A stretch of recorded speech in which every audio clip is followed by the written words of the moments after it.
jumping, them boys up to something. They just spent like 2 or 3 weeks out the country. Them boys up to something, they just not just bluffing.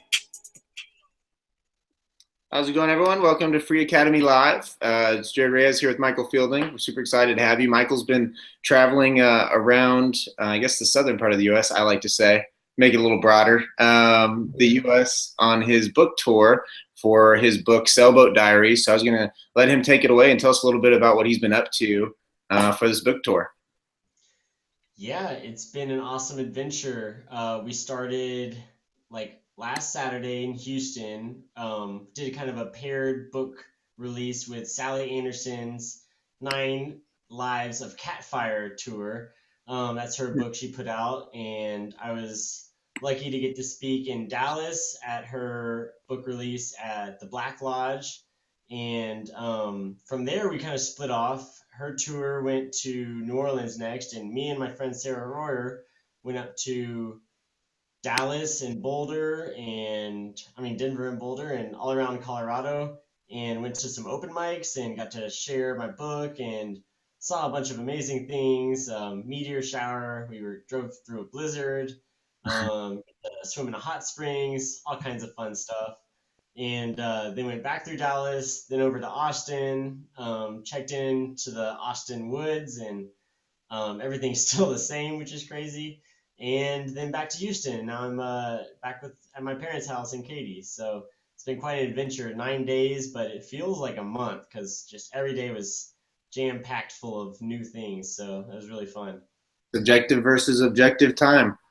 Yeah, absolutely. So who knows? It was cool stretching it out, and I hadn't written anything down like in my journal the whole time, and then today I went back and like filled everything in, and it's just like, wow, we did so much cool stuff in so little time. It was crazy. So you came back down, you're home for the holidays, you're gonna head out to California with your family for a family trip, and then you're gonna stay behind even though they're gonna come back to Katy, Texas. And you're gonna stay in California for a bit, make your way down to Reno and continue trying to sell your book and whatnot.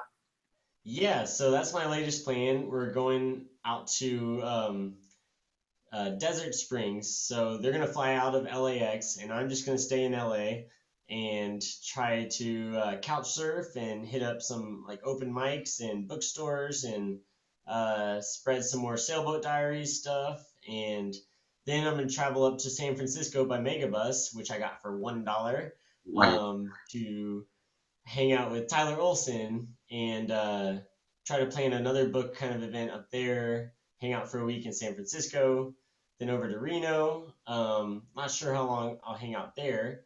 And my latest plan is tentatively to like fly out to Arizona and help a friend Adam Kokesh to build a Earth ship. I've only met him like once, but he was putting out the call for volunteers last spring, I guess, but finally getting around to building his Earthship. So I thought that'd be a great kind of way to meet another liberty-minded person and get to hang out a bit and also learn a lot about, building Earthships and kind of using natural materials to build houses.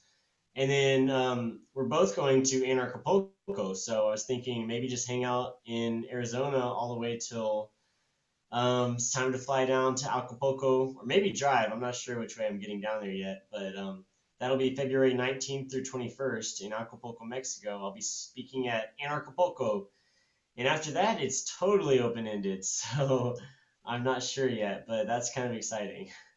No, that's awesome, and I'm really interested to join you, especially I want to.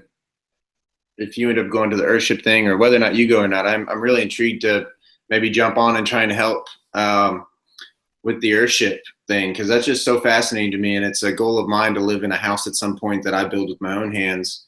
And I think I could already do it, on a basic level out of wood or more standard materials or contemporary materials. But I was reading up or watching a lot of YouTube videos on Earthships.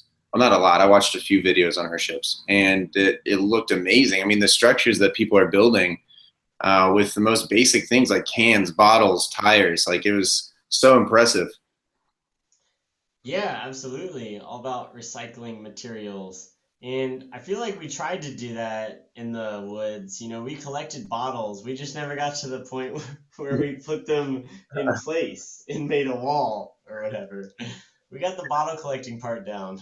Yeah, we were good at collecting materials, not always so good at actually putting them to work somewhere. But Yeah. we did Well, like to take things that are spread apart and pile them into one spot, leave them there.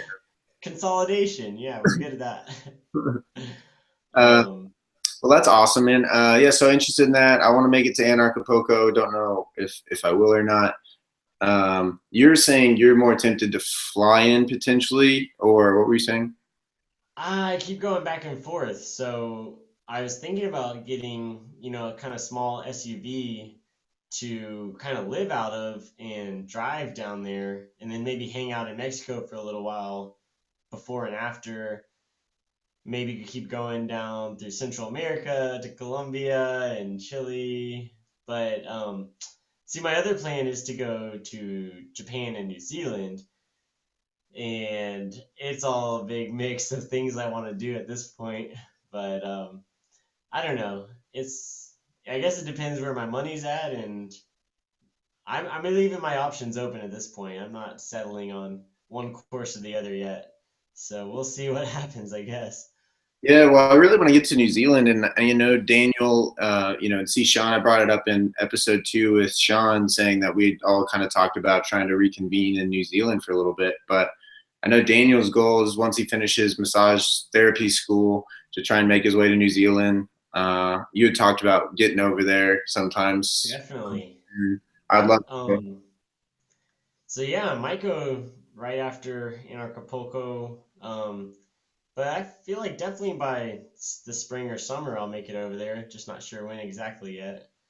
Yeah, I think for But me, maybe around May is a more realistic timeline for me to potentially get over there. But I mean, I don't really have anything set in stone at this point as far as what I'm doing over the next few months. But just to get the money together and everything, and because I want to be able to go and it be open ended, so just get all my affairs tied up in a nice little bow. yeah, speaking of that, that reminds me of some of our land use talks and how having a different perspective on land use can really open lots of doors. And I've already been kind of scanning satellite images of Acapulco, and I think when I go down there, I think I'm just gonna try to squat for a few days while I'm there, or like a week or however long. I found this unused land just looking at satellite pictures really close to the hotel where the conference is being held. So I figure I'll just go and pop up a tent or a hammock and not spend any money on housing while I'm there, and kind of explore this idea of using unused land like all around the world. Because I mean, so far I've done it in the Bahamas a little bit, and then in Texas, in Houston and Austin. But my gut instinct is that it can be done anywhere. But I want to keep testing it. I want to push the frontier and demonstrate both to myself and to the rest of the world that there is a lot. At this point, I think there's a lot of unused land that could easily be inhabited, and I want to test it out and see if that's really true or not.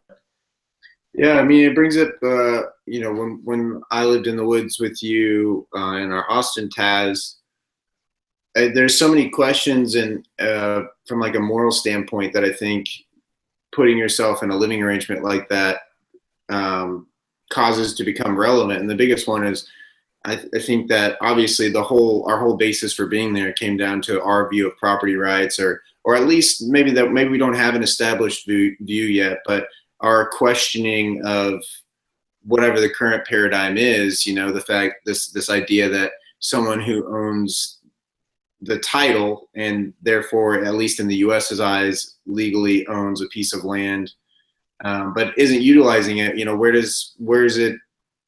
At what point is it okay to inhabit that land? Especially with the notion that you're not affecting it. Any changes you make to the land are so trivial to the land's worth or potential use later and whatnot. And I feel like we put that to the test. And I don't know, it raised a lot more questions than I think I have answers to at this point, other than the fact that I just know my gut feeling is nothing that we are occupying that land here in Austin. Nothing about that felt wrong to me. I don't think I've negatively affected anyone else's lives. So I can look back on that and pretty happily say that that was a moral action in my mind. But I don't know what circumstances where all of a sudden in my head, my gut would say this feels immoral. And that's like the hardest thing I've been trying to identify is, well, in our scenario, a corporation owned it. They'd owned it for 20 years, 15, 20 years, according to tax records, had never utilized it for anything. It felt pretty obvious that we weren't negatively affecting an individual. I don't know where the point is where all of a sudden I would feel that I was negatively affecting someone else in a way that should be, at least in my own eyes, immoral.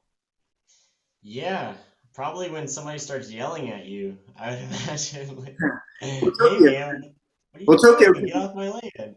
well, Tokyo could have yelled at us, and I still wouldn't have been like, I wouldn't have felt it was immoral. Like not Tokyo, but like an employee of Tokyo could have yelled at us, and I still would Yeah, like it was immoral. yeah, not.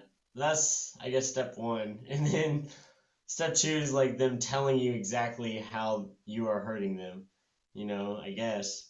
I mean, that's the only answer I ever have is like it has to be situational, like case by case. You have to go look at the physical piece of land, look around, see who's there, who might have any parent interest, and you quickly will find out if you're messing up somebody's life, like they're gonna let you know if you're negatively impacting them. So I like the old test the waters, and it's better to ask for forgiveness than permission kind of idea. Do Like, you think that's a what? good, is that a good standard in other walks of life too, or are you just making that conveniently about your interest in squatting? Let me think. Well, I guess with theft, that's kind of a bad one. If it's clear I'm gonna hurt someone, then I wouldn't do it. But if it's not clear that somebody might or might not suffer, then I might just test the waters and see. I like the baby step approach, like I'm not gonna go onto unused land and just build a castle day one. I might camp day one, and then if somebody has a problem with it, they'll probably come talk to me. And if I camp for a little bit and nobody says anything and I can't tell that I'm hurting anybody, then maybe I'll build a little bit bigger structure, and start taking more stuff out there. And if we keep doing that and nobody says anything and still can't tell that I'm hurting anybody, then, you just keep building bigger and bigger. And if nobody says anything after 6 months, then I feel like you've got a pretty good claim to that piece of land, or at least pretty good evidence that you're not hurting anyone by being there, which is more important than having a good claim. Yeah, I think we went and talked at a Brave New Books, the bookstore here in Austin, Texas, during one of their open mics, and both touched on some of the questions that have come up regarding property from our time being hands-on in questioning the current paradigm. And I still don't have all the answers. I think one of the big things I thought is, well, what causes people to have a desire to own something in the sense that we're familiar with it? So like I think there's kind of two things. One is I think people don't want to have reoccurring payments on an item to infinity, or till death. So they want to at some point not have to continue paying money to utilize it. And the other thing I think is oftentimes they want exclusive rights to utilizing whatever object we're talking about. So if it's land, not only do they want to not have to pay on it forever like they're renting it, but they also, for whatever reason, want other people to not be able to use that item or that land. And I think what I realized is in a lot of cases, I'm incredibly interested in the first one, in that I don't want to pay reoccurring payments like I'm renting something. But I'm not always, I don't care as much in every circumstance about the second one, which is that I don't always care to have exclusive rights, I think. And we were kind of testing our boundary with that. Here in Austin, I don't care if in fact, we were trying to get other people to utilize that land with us. But as someone brought up, well, what about your tent? While you're using your tent, at what point do you say, well, I don't really want a stranger hanging out in my tent when I'm actively using it? I may be gone for a few hours, but I don't want, while I'm gone for a few hours, to come back and there to be 6 people in there that I don't know. So everything's got this scale to it, but if using common sense and whatnot, I think in that instance, I really didn't have a lot of interest in the second one being, I didn't really care who else utilized it while we were out there. Yeah, one of the interesting things you touched on just now was you said you wouldn't want 6 people in your tent, but you didn't say there shouldn't be 6 people in your tent. And there's this interesting difference between saying like what ought to be the case and what is a personal preference. Mm-hmm. And I've noticed in my personal life that consciously choosing to talk about my preferences rather than the way things ought to be has really just clearly helped me see exactly what I can affect and what is just kind of an illusion that we're talking about. Like what should be the case, like should according to who? Like people use the words like it's supposed to be this way, or it ought to be like this. But whose opinion are we talking about? But when we take it into the personal stance of I don't want people in my tent, then you can take steps to prevent it from happening. Or, you can just look out there. Like the step we actually took was hiding the tent so far that nobody went out there. That was the only step we had to take. Yeah. But if it was a bigger deal to you, you could put up fences or, figure out some way of protecting it better. But what should or should not be the case is just I feel like it's almost a distraction from, what we can actually accomplish with our lives. And so I appreciate you using that terminology, that phrase of you didn't want 6 people in your tent, Yeah. but we can't say whether or not there should be 6 people in your tent when you get home. Yeah. I mean, and because I mean, that's what we did. We would be out there and we would see other things that looked abandoned, and we kind of watch it for a while. And if it appeared to be abandoned, I think homeless culture appeared to be, if it seems abandoned and you've been eyeing it for a while and it hasn't moved, it doesn't look like it's been used, that it's fair game. And in that sense, it didn't feel like theft. It felt like we were just utilizing or recycling someone else's abandoned, possessions. And it was, other people who had been camping in the same plot of woods that we were staying in. But I think the idea of coming home back to a tent and seeing other people in there, it's very likely they could have, kind of similar boat. How when you approach an object for the first time, you can't tell immediately if someone's actively using it or not. So to jump immediately to this idea that they did something wrong would be strange, because for all they knew, that was an abandoned tent in the woods, and why not utilize it? It seems to make more sense than to let it go to waste. But Yeah, definitely. That's a great point. And speaking of that, it's so interesting that Christian has actually been in your tent for like 4 months now. yeah, so the cool So, thing is, Michael and I were living in, utilizing this patch of woods in Austin for both about 5 months, and then for various reasons, we're not so active on this patch of land anymore. But I left my tent out there and things like that. I didn't really mind leaving it, and I had this view that we had put in so much work making the trails and building up the campsite, that to see it go abandoned was a far more sad outcome than if we could find someone, or someone found it on their own and started utilizing it. And we actually ended up meeting someone who now lives in my tent, or his tent. It's his tent now. I don't have any desire to have it back, and I'm on using it right now. So in my eyes, it's his tent.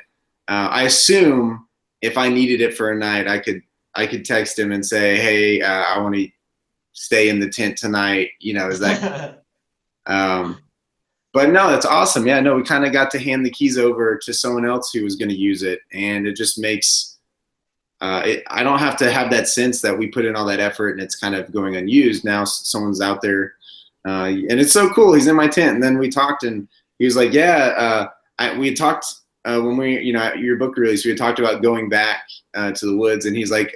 Just so you know, the tent's really messy. I haven't got to clean it. It's kind of muddy. Like, oh man, that's your tent. Like you don't have to explain anything to me. That's yours. Yeah, super funny. It looks a little messy out there. I don't know. He said taking your blankets and stuff out and put them under the kitchen, but and there was another tent on the trampoline, which I didn't recognize, so I don't know where that was from, but it was kind of collapsed, so I don't know. Somebody's using it though, so that's cool. Is Christian? Is he still out there? Like, he's still using that as his main homestead, I guess. I think so. I Facebook messaged him and he said that he was out there still, but then I went out there and I didn't meet up with him in person, so didn't get to talk to him too much. But yeah, seems like it's still being used. Yeah, I mean, so it's so fascinating. Like, and this is the question I kept asking myself, and I think it's just got to be a gut thing, as far as what sort of situation would I end up encountering where I'm utilizing land, and I felt in retrospect it was an immoral action. And I don't have an answer. I think it's just something I'd have to stick my toes in the water and just see if I feel like I'm affecting anyone. And I think there's a way to do that. You can stick your toes in the water, and some people will say that's already. I think the common idea is, well, just for trespassing to begin with. Trespasser, you can get shot. Yeah, and it's like I think there's a way to test it out and be very respectful for the piece of land, and you can easily put a tent up one night, leave the next night, and there be basically no evidence you were there. I mean, it just seems more simple than I don't know, everything that people go through to try and protect things that they're not even using. It's much more simple than that, I think. Yeah, and that kind of draws back to why people want to own things to begin with. And I think one of the big ones is they want to sell it someday. And Acquire wealth. yeah, that part it's so tricky because I mean it makes sense if you find a good piece of land and you build a nice structure on it, and then you want to leave someday, why shouldn't you be able to sell it to somebody else?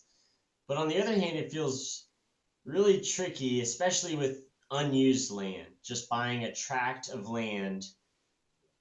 And what even makes the first person own it? That's the question I keep going back to because um okay, so at some point some court drew some boxes over a map of the earth and said, "Here's number 751723334 and we're going to sell it to Mr.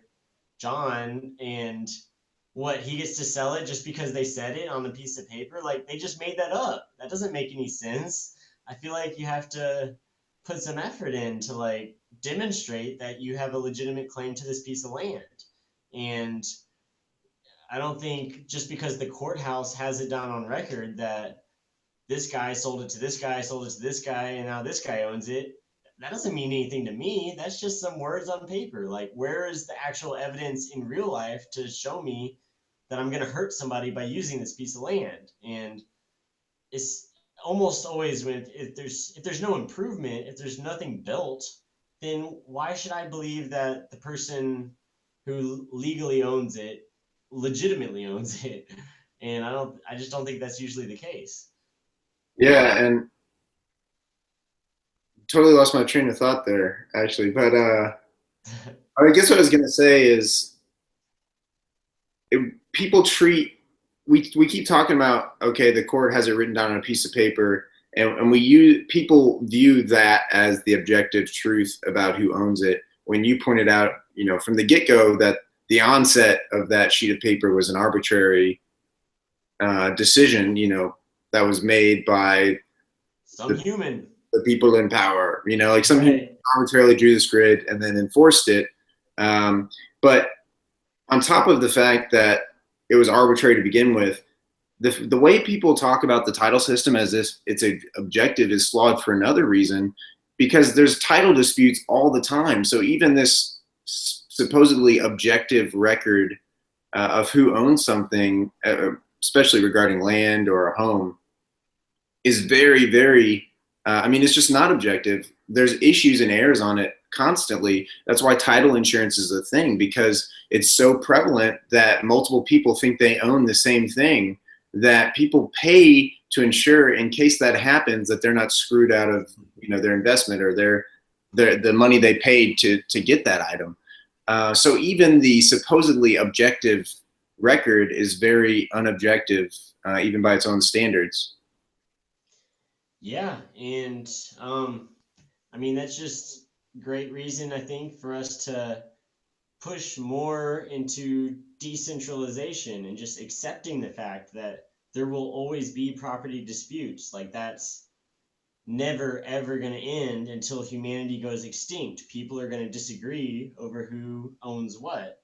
And the way to fix that system, I don't think, is to try to make a more objective, like more rigorous, more formal piece of paper. Like, I think the way to fix it is to improve our dispute resolution skills and the way humans resolve conflicts. And I think that's a deep issue to solve, and that will have wider repercussions than just the title system.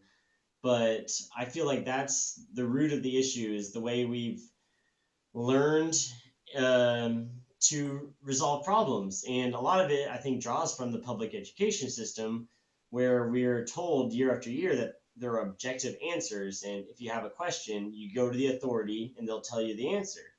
And that's just not the way real life works. Real life is more about meeting on a peer to peer basis and negotiating our futures together, not asking the person on the big chair like to come up with an answer for us, but making our own answers.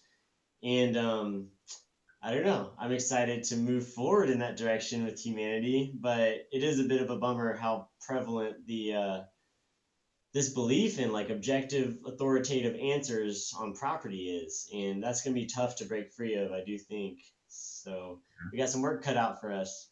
Yeah, no, I mean that's a really, I mean, it's a really smart observation, is just this idea that there's such a dependence on authority figures or so-called experts for everything, when, you know, people who are experts in certain fields are still just as flawed as the rest of us. They still suffer from getting attached to some of their ideas, you know, and so having this, basically, I just think we overestimate or have too much confidence in experts or authority figures to make the right decisions. And what is the right decision? That's an individual basis to begin with. But it is funny how, you know, everything we're taught, like you mentioned, it's very there's a hierarchy to it, and we always turn to the person above us as if they aren't just a human with flaws and their own agendas and whatnot. They somehow, because they have this higher position, they know objective truth that we somehow don't know on our own. I think the problem that most people will have when you know, I end up getting in conversations about anarchy or just even not even to that extreme, but just talking about authority figures or my distrust, or this idea that I don't think we need that sort of organizational structure for society. What comes up is I think people have this really hard time with the idea that there isn't objective truth, though. Like when you talk about, people say, no, we need to know definitively this is okay, this isn't. And I think, as you said, a lot of that's probably because we're taught that way growing up in schools. There's always a correct answer. There's an objective version of history, as if people with their own subjective minds and perspectives aren't the ones who viewed whatever happened and then wrote it down in their own subjective way. You know, we still view history as the subjective thing, which is crazy.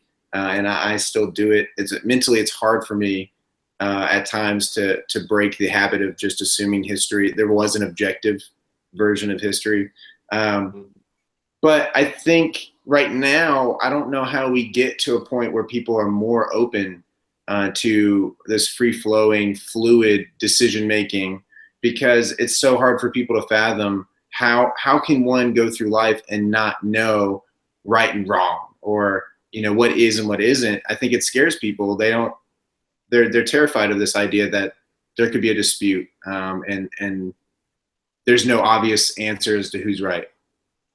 Yeah, and I think that it comes down to people's pictures of how the self works. And a lot of people have this idea of a continuous self. Like, I am Michael Fielding, and Michael Fielding is a person who exists, from birth till death. And that kind of mindset traps you in a way of thinking where you're not predicting large changes in yourself. So you're not prepared for handling things on a case by case basis, or deciding things based on the situation at hand.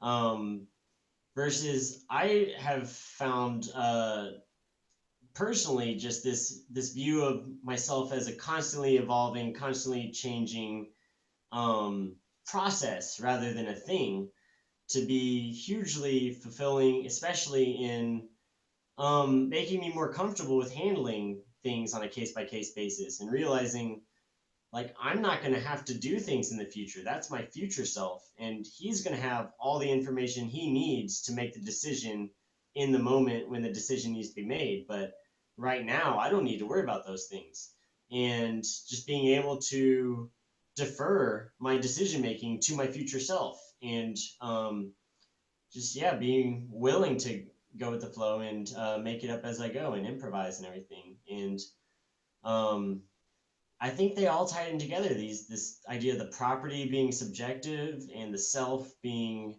discontinuous, like emerging on a day by day basis, and just the willingness to resolve disputes. They all kind of play on each other in this cool little.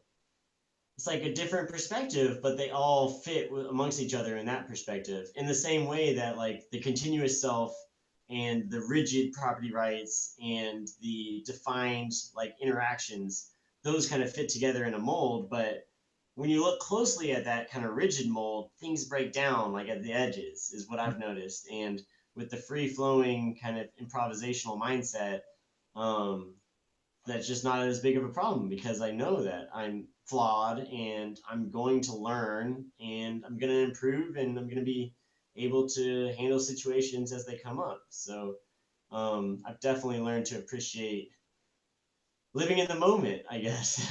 Yeah, and that's I think that's so hard for people to feel comfortable with. I know, again, with how I'm choosing to spend my time on a day-to-day basis, what I'm choosing to do with my life so far, it's caused confusion amongst some of the people around me, and a lot of that's based on the fact that I don't have a plan. And what I was talking about with Sean in episode 2, part of the conversation was about how I don't have a plan for what I want for 2016, and like have these specific goals, but I do, as far as my life goes. I have this main idea or theme of what I want to get out of my life, or what I want my life to represent, or almost like the topic of an art contest, where my life is the art, and I know what the topic is, or the idea I wanted to convey, and things that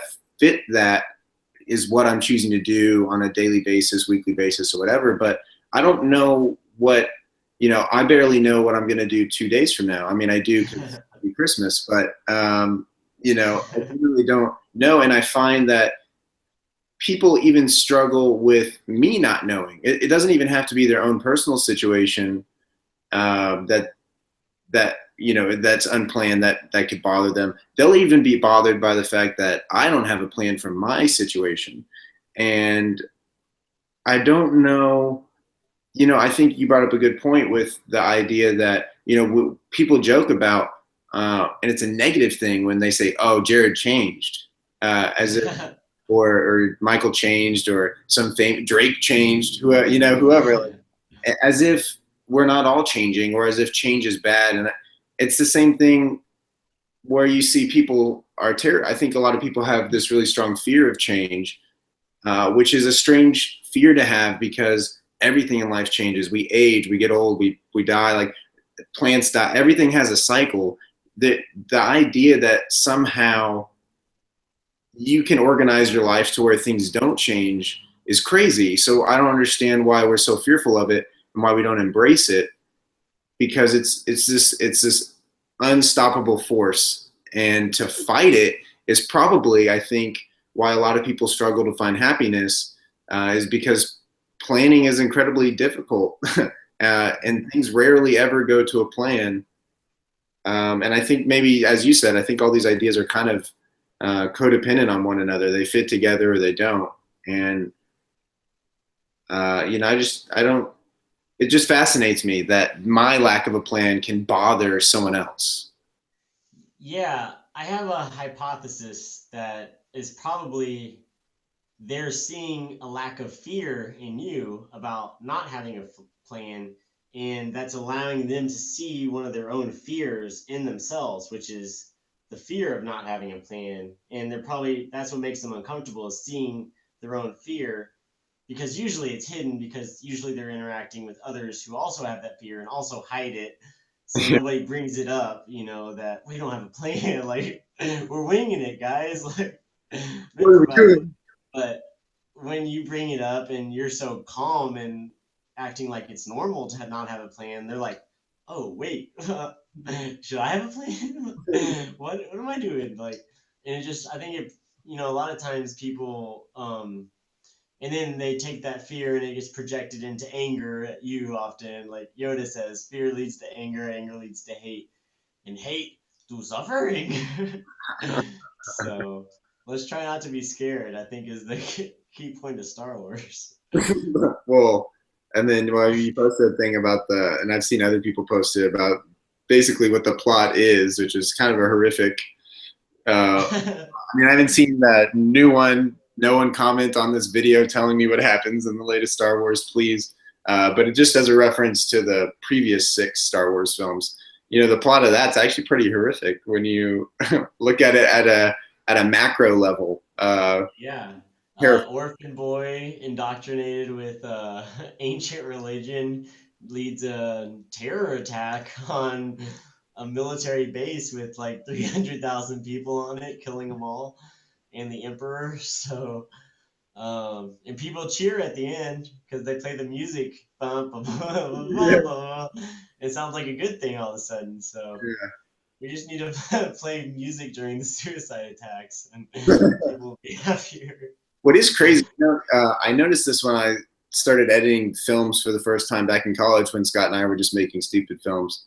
Um, you could take the same, like let's say you film a conversation or anything. You could film a squirrel eating, a nut by a tree or whatever, right? And there's no music. And the same footage, when you put a different song to it, takes on a totally different meaning. Like the music behind a scene, footage or whatever, can have such a crazy impact. Like I could make the picture, the short video of a squirrel eating a nut. If I put sad music behind it, all of a sudden this becomes an incredibly sad moment. I could put triumphant music behind it and it becomes funny, like the squirrel's triumphant for eating this nut or what. It's so silly or crazy how footage can be really neutral from an emotional standpoint until you add this extra nuance of music. So I think maybe that's the problem with anarchy is we just don't have enough pleasant music that we're putting behind our. That's funny. Actually, I listened to this awesome symphony from like the 1700s, and it was in honor of the storming of the Bastille, which is the prison in France that when they stormed it, they kind of started the French Revolution. And I think it was way later. This guy wrote a symphony about it, but it was pretty awesome. So we should totally use that in one of our anarchy videos someday. I'm game. I'm game. I'm not. So I got the GoPro and I've been just taking random stupid footage with it. But I'm gonna make a little Apple's anarchy video. That'd Dan, be awesome. yeah, just the musings of Apple. Mainly just her watching squirrels and licking herself and jumping for no apparent reason and eating what dogs do. She operates and she barely listens to me. She's got her own. She listens to me when she wants, and when she doesn't, she doesn't. And she's got her own little anarchy going on, and I'm happy with it. She seems to be pleased with it. So What a lucky pup. Total freedom.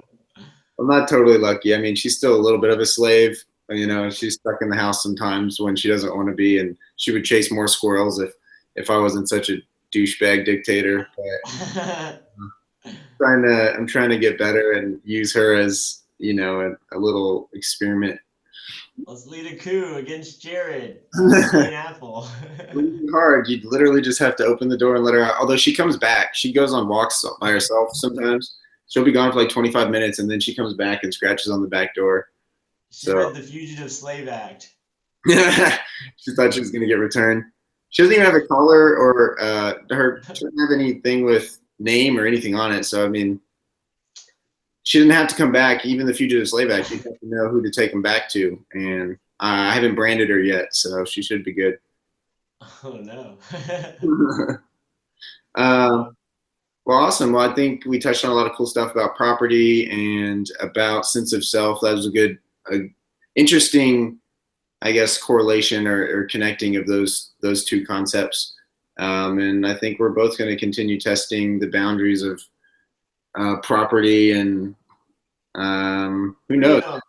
And freedom. I have no idea what I'm going to do post Christmas, so I'm sure I'm going to answer a lot of questions for my family now that I'm not moving to Vancouver. So they're gonna be like, "What do you do now?" And I'm gonna be like, "I don't know." See, that's a good example of planning. See, I didn't really plan that hard, but I thought I was gonna move to Vancouver, and that fell through. And that's just that's why I didn't get so wrapped up in this plan concept. It makes it so much easier to let go of an idea or a potential life chapter when everything's, you just kind of wing it. It's just so much easier to move on and I don't know, to be happy, because I don't know.